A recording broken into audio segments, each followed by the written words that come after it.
제가 이렇게 온 것은 이제 성경을 교회에서 정한 대로 순서에 따라서 쭉 읽어가는데요.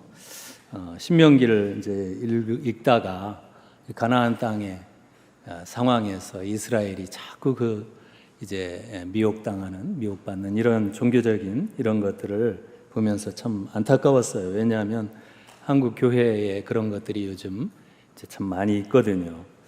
근데 이제 성경을 묵상을 하고 오늘 이제 18장 부분에서 은혜를 받으려고 하는데 그것도 은혜를 받았죠. 한국 교회 큰일 났다. 이것도 신학교를 위해서도 제가 좀 생각을 많이 한 것 같아요. 이 부분에서. 근데 갑자기 옆에서 핸드폰에 띵동 하고 이렇게 울려요. 그래서 견눈질로 누가 이렇게 거룩한 성경을 읽는 시간에 또 문자를 보냈나 하고 이렇게 보니까 모르는 번호인데 보니까 그 이동열 교수님이시죠? 네, 이동열 교수님의 문자가 와서 목사님 한번 우리 학교에서 말씀을 전해주시면 좋겠다고 그렇게 이제 말씀을 하셨어요. 사실 이제 제가 너무 자격이 안 된다고 그렇게 생각을 해서 거절하려고 막 이렇게 했는데 그런 마음의 갈등을 뚫고 어떤 생각이 드냐면 네가 지금 네가 읽다가 지금 한국교회 걱정하고 신학교에 대해서 생각한 그대로 이 본문을 읽고 설교하면 되지 않겠느냐라는 이런 생각이 저에게 들었습니다. 그래서 그대로 그냥 가서 이 본문대로 함께 나누면 되겠다. 이 하나님의 섭리가 있겠다. 이제 그런 마음으로 허락을 하고 오늘 오게 되었습니다. 이제 오늘 말씀은 우리가 이스라엘 백성들이 이제 가나안 땅에 들어가기 전에 모압 평야에서 모세를 통해서 전해주신 신명기 말씀입니다. 이미 이제 시내산에서 우리가 출애굽기 19장을 보면 하나님의 이 강림하심 속에서 이스라엘 백성들 또 장로들이 다 두려워 떠는 그런 모습들을 볼 수가 있지요.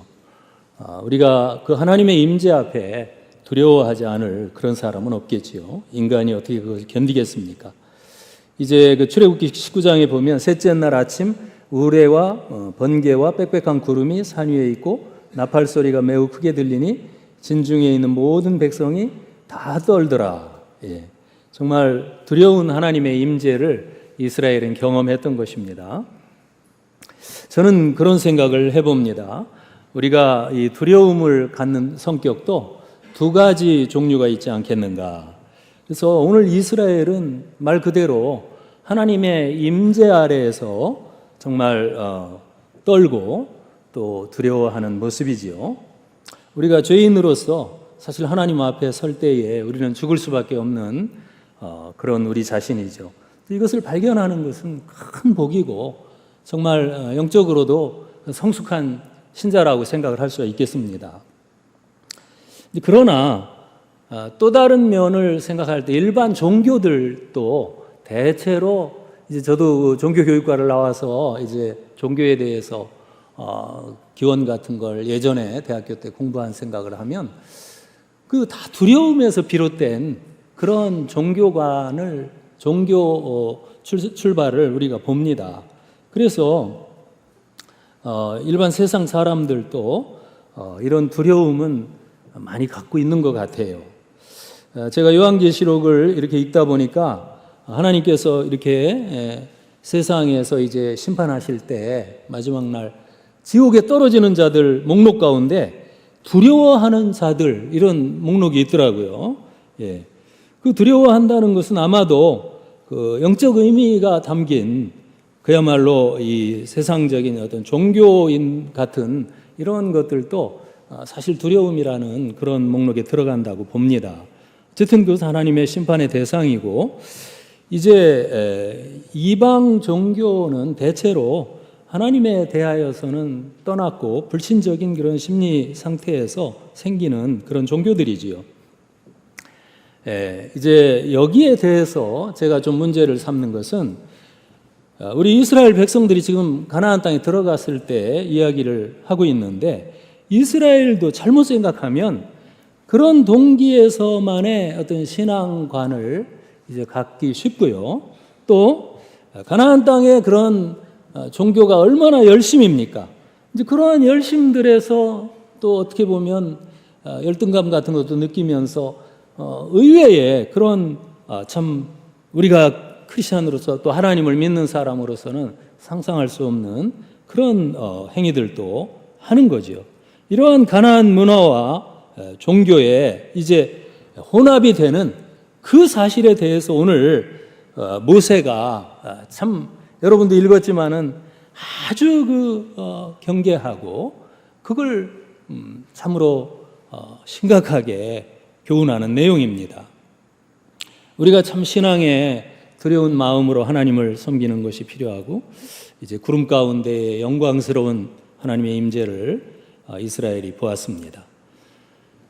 그때의 이스라엘 백성들, 장로들은 어떤 면에 정말 하나님을 배웠기 때문에 순수한 의미에서 모세에게 다시는 우리가 정말 하나님 앞에 나가거나 음성을 직접 듣는 또 그 불을 보는 그런 일이 없게 해달라고 간청을 하고 있습니다.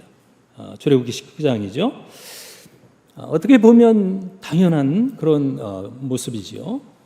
그때에 저는 오늘 말씀을 이렇게 읽으면서 모세가 마음속에 하나님 앞에 이스라엘의 그런 안타까운 것들을 좀 이렇게 내면 속으로 좀 하나님과 논의한 것들이 있는 것이 아닌가.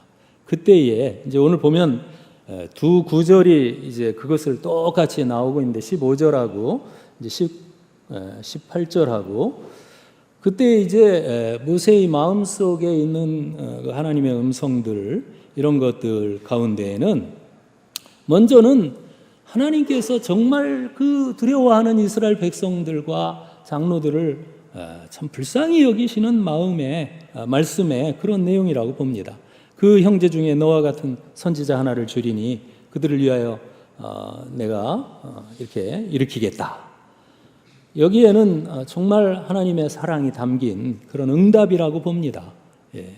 하나님과의 대화 가운데에서 정말 이스라엘을 사랑하시는 하나님의 그런 배려와 좀 사랑의 약속이 담겨 있는데, 물론 뒤에 가서 그것이 다 메시아를 향한 하나님의 약속의 말씀이라는 걸 우리가 압니다. 그런 반면에 또 이런 18절에서 또 그것이 나오는데요. 너 같은 선지자 메시아를 응답으로 주겠다는 이런 내용이지요. 이제 이 말씀은 어떻게 보면 모세가 이제 백성들한테 그대로 전한 내용처럼 이렇게 생각이 됩니다. 그래서 하나님께서는 그들을 도울 하나님의 종을 보내주신다는 약속이지요. 너희가 두려워하지만 하나님에게 있어서는 언제나 너희를 돕고 정말 내 사랑을 알게 해줄 자들이 함께 할 것이다. 이러한 약속의 말씀이지요. 이것은 이제 메시아에 대한 약속의 축복의 그런 내용입니다. 결국 놀라운 이 약속의 말씀들은 이제 구약 시대 전체를 통해서 우리가 알듯이 하나의 그림자적인 메시아적인 그런 사역들을 하는 선지자를 약속하는 그런 내용들입니다. 그래서 1차적인 하나님의 응답은 구약의 그 이스라엘 백성들에게 선지자들이 오게 하셔서 그들의 입에 하나님의 말씀을 주시고 이제 자기 백성을 너무나 사랑하시기 때문에 그들을 통해서 하나님께서 이제 일하시는 그런 모습이지요. 하나님은 특별히 시대가 이스라엘이 신앙이 아주 타락하거나 참 너무나 어려울 때 하나님은 그때그때 선지자들을 세우십니다. 이스라엘 역사 속에 아마 선지 생도들도 많이 있었던 것 같아요. 성경에 많이 나오지는 않지만 저는 신학교 다닐 때 항상 우리 어른들이 하시는 말씀은 선지학교라 그렇게 우리를 말했었어요. 선지학교. 또 우리를 가리켜서는 선지생도라고 그랬어요. 그래서 저는 제가 이제 예수를 안 믿는 가정에서 이렇게 신학교를 왔기 때문에 이렇게 목사가 된다는 건 선지자가 되는 건가 보다. 그래서 저는 신학교를 선지자가 되는 걸로 생각을 한 적도 있었어요. 어쨌든 우리는 선지생도 혹은 선지자의 그런 사명을 또 감당하기 위해서 오늘도 이 자리에 우리가 온 것이지요. 오늘 이제 19장 전체를 보면 앞부분에서는 이스라엘의 이 레위인들 또 이 제사장의 존재가 얼마나 귀한가, 얼마나 참 그들이 중요한 사람들인가를 말씀하는 내용들이에요. 그리고 우리가 읽은 이제 9절부터 나오는 내용은 또 다른 직분으로서 하나님께서 그때그때 일으키시는 그러한 선지자를 보내주실 것에 대한 말씀이고, 결국은 선지자의 이제 최후에 오실 메시아에 대한 약속의 말씀들입니다. 우리가 이스라엘 구약 역사 속에 특별히 아합 왕국 시대같이 타락이 극심하던 때에 정말 아합이 그야말로 권세를 전행하는 그런 상황이죠. 이세벨이 선지자들을 막 싹쓸이 해버리려고 정말 간악하게 행했던 그런 때지요.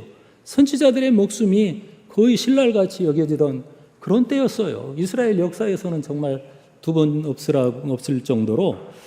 그때 오죽하면 여러분이 알듯이 엘리야 같은 경우는 하나님 정말 이 이스라엘의 선지자는 다 죽었고 저만 남았습니다.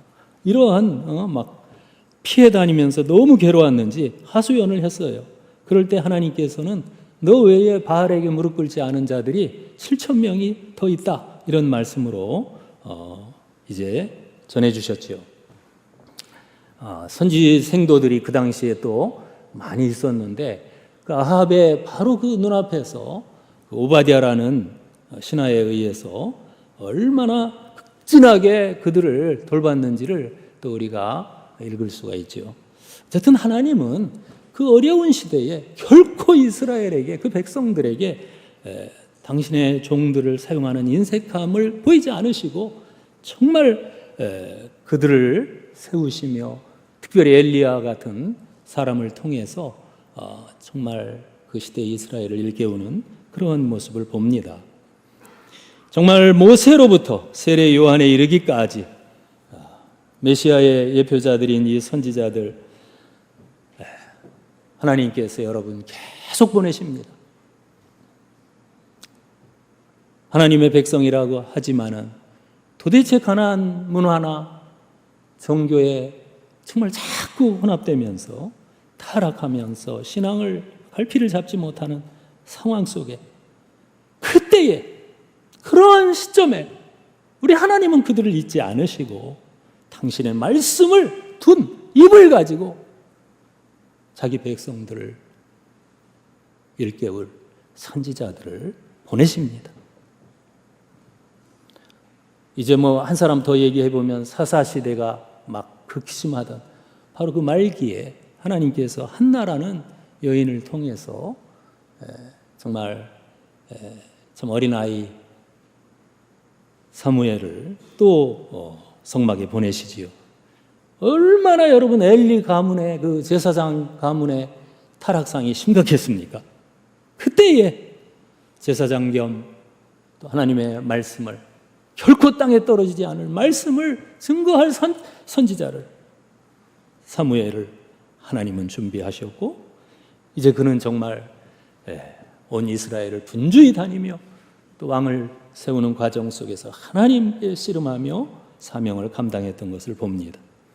뭐 사무엘이 또 하나님 앞에 왕정을 열었지요. 그래서 다윗을 세우기까지 합니다.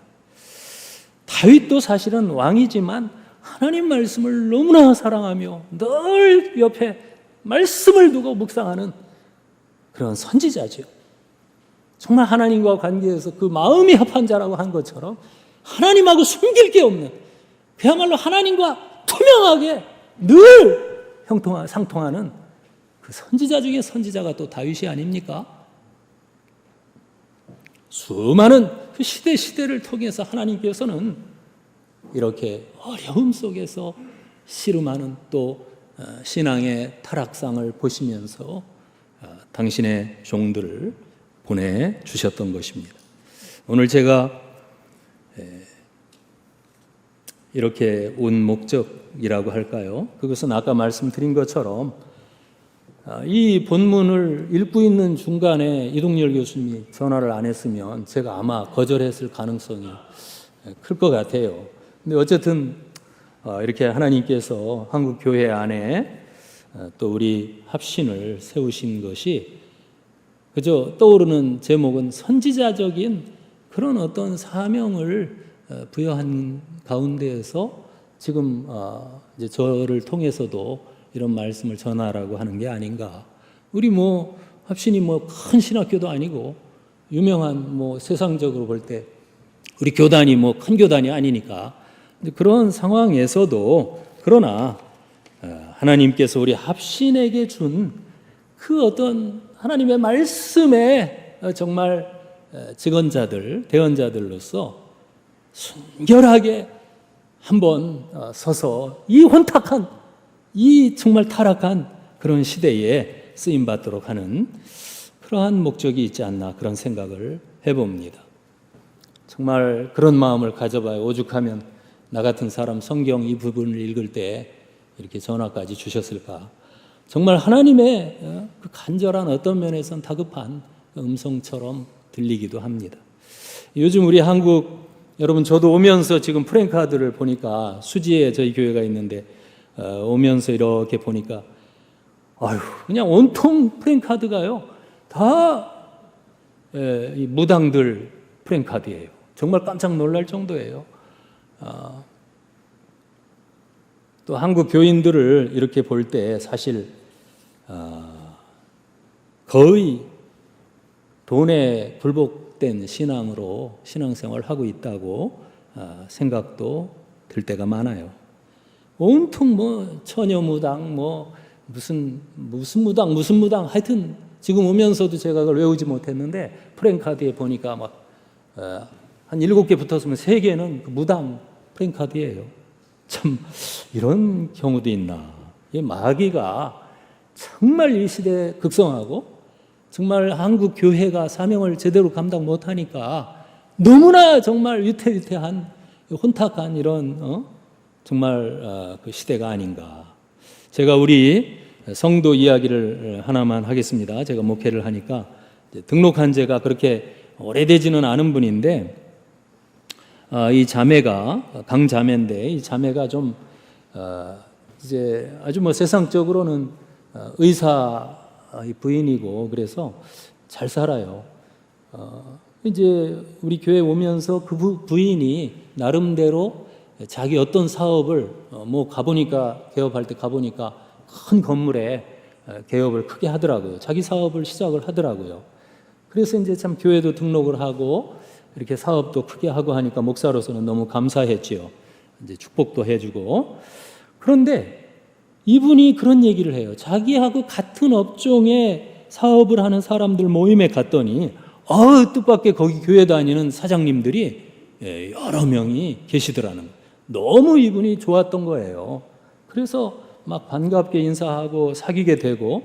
그런데 아주 그분들은, 그 사장님들은 이미 다 잘 알고 있는 그런 분들인데 의례적으로 11조 많이 하면 하나님은 몇 배로 반드시 갚아주신다.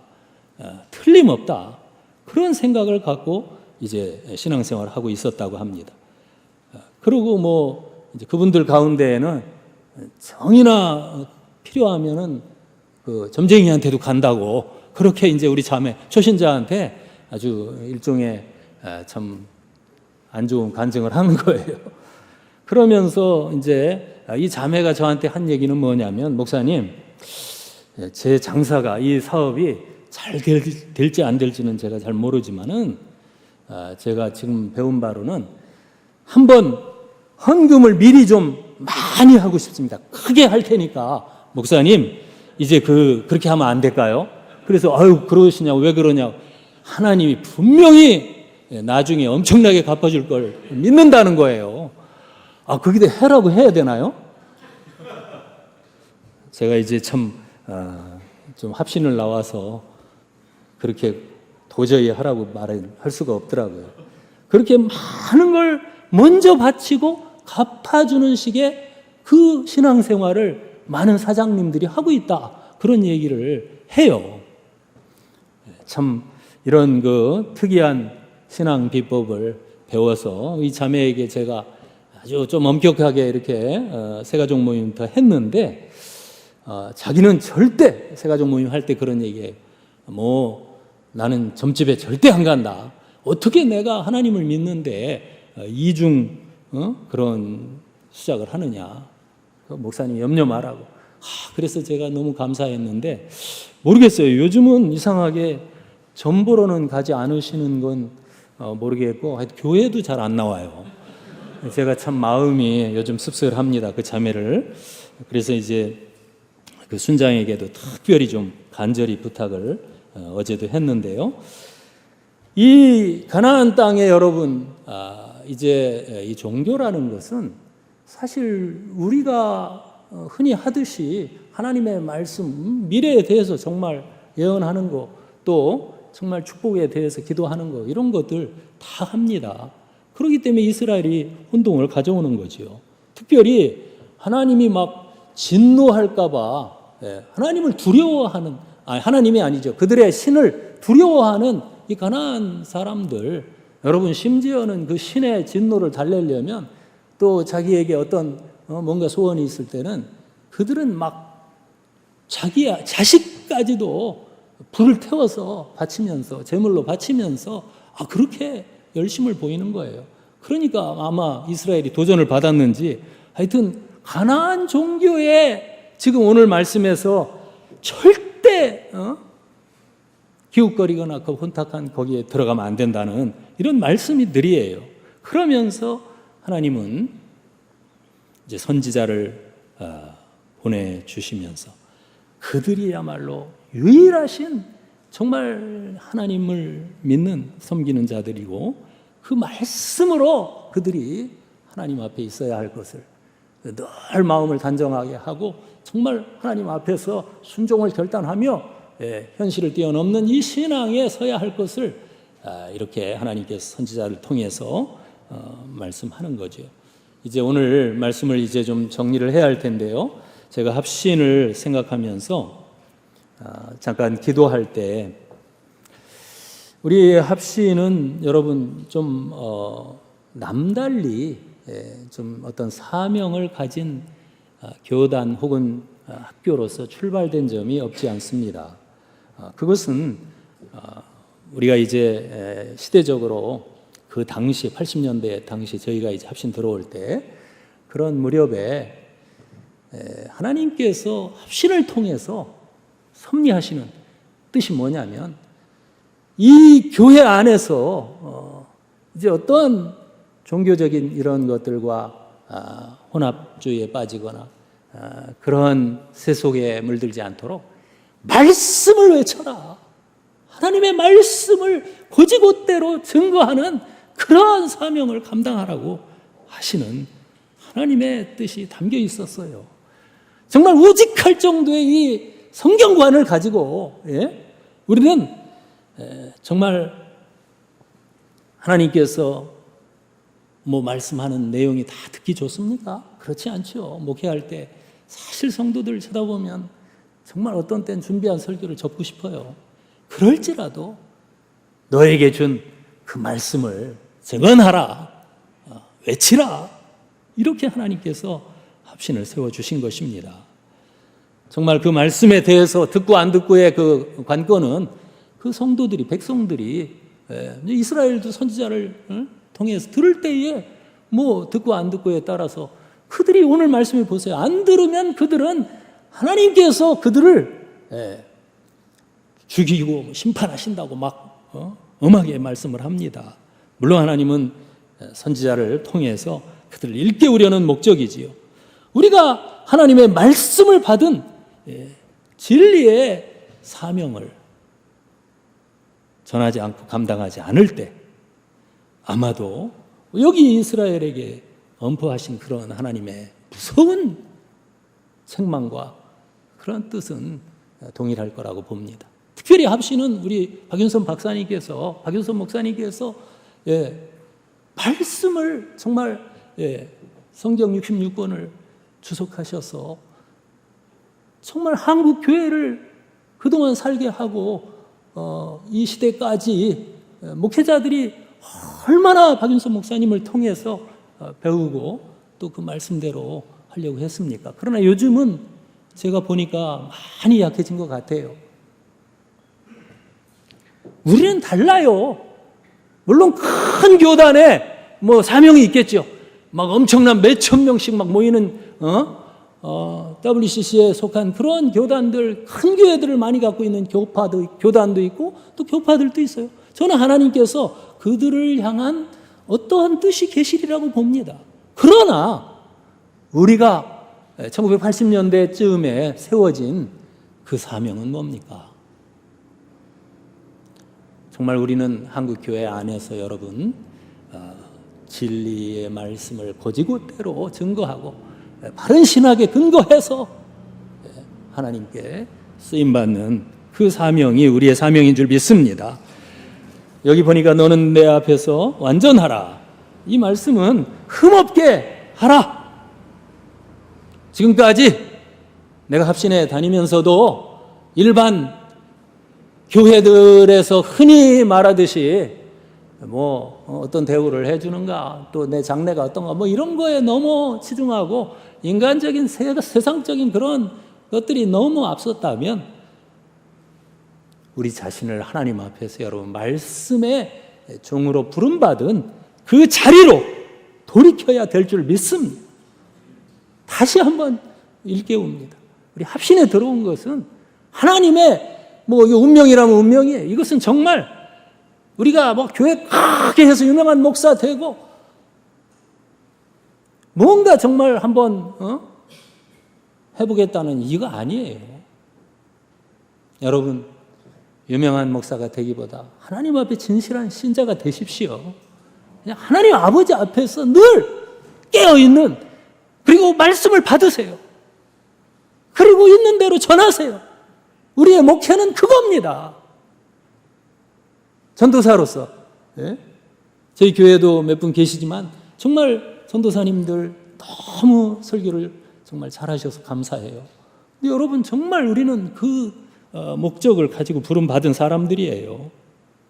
그리고 또 선지자연 하면서도 사실 전혀 말씀의 어떤 뜻을 삶에서 실천하지 않을 때 22절 마지막 절을 보면 만일 선지자가 있어 여호와의 이름으로 말한 일에 증언도 없고 성취함도 없으면 이는 여호와께서 말씀하신 것이 아니요 그 선지자가 제 마음대로 한 말이니.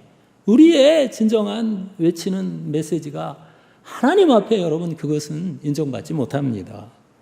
오늘 우리의 설교가 뭐 좋은 예화를 들고 뭐 잘 포장을 해서 성도들한테 아주 달콤하게 들린다 할지라도 그러나 거짓된 선지자가 될 수도 있는 것을 생각해야 합니다.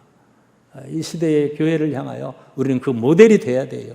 박윤선 목사님이 그랬기 때문에 할 수 없어요. 우리는 그 길을 가야 합니다. 하여튼 말씀과 씨름하고 하나님 앞에 진실하게 신앙생활 하면 여러분 하나님께서 오늘 이 자리에 계신 우리를 통해서 그야말로 구약의 역사 속에서 쓰임받은 엘리야, 또 모세, 사무엘, 다윗 같은 정말 또 바울 같은 하나님의 귀한 일꾼으로 쓰임받게 될 줄 믿습니다. 기도하겠습니다. 하나님 아버지, 오늘 한국 교회 안에 우리 합신을 세워주신 것을 감사합니다. 바른 신학, 바른 교회, 바른 생활의 기치를 높이며 주님 앞에 저희들이 나섰지만 자주 세속 가치관에 휘둘리고 신앙이 약해지고 아버지 정말 타협하며 혼합되며 정말 부끄러운 신자의 삶을 살 때가 많았음을 회개합니다. 주여 이 시대에 특별히 한국교회 강단을 위하여 기도하고 특별히 합신교단의 강단들이 하나님께서 주시는 말씀을 잘 대언하는 선지자적인 사명을 감당하게 하여 주시옵소서. 우리 합신의 학우들이 하나님 앞에 잘 준비해서 우리가 그 강단을 책임질 날이 올 때 하나님의 정말로 오른손에 붙들린 진정한 선지자적 사명을 감당하는 우리 학우들이 다 되게 하여 주시옵소서. 오늘 우리 합신을 축복하실 줄 믿사오고 거룩하신 예수 그리스도의 이름으로 기도하옵나이다.